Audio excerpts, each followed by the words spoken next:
A winner in Thursday's presidential vote, the country's election commission is expected to announce the result Monday.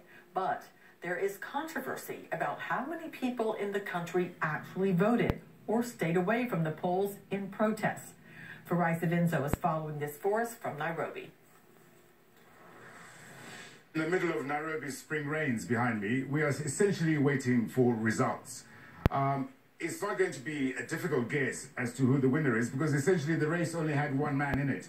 That is President Uhuru Kenyatta. As you all know, Mr. Raila Odinga pulled out about 3 weeks ago.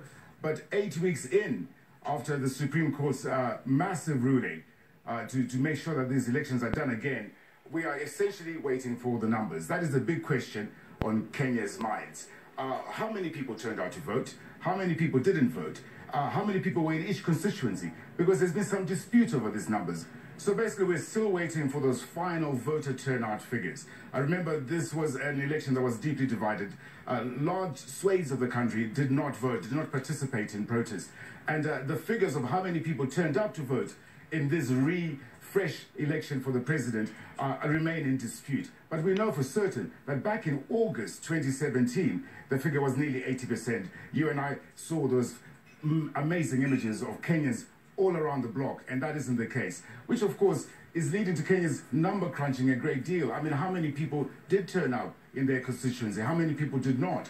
And we know that the results should be announced either later today or tomorrow, which leads the whole new question about what will happen in terms of legal challenges. Will Mr. Kenyatta's mandate be a strong one, given that so many people didn't vote? And we know that many of the people who didn't turn out to vote were not just Raila Odinga supporters. Kenya has gone through months of presidential election and general election speculation. So many people were tired. It takes a great deal for Kenyans to exercise their right to vote. Some of them move up country, some of them go and vote in different regions of the country, and there just wasn't the will anymore for them to do that in this fresh election.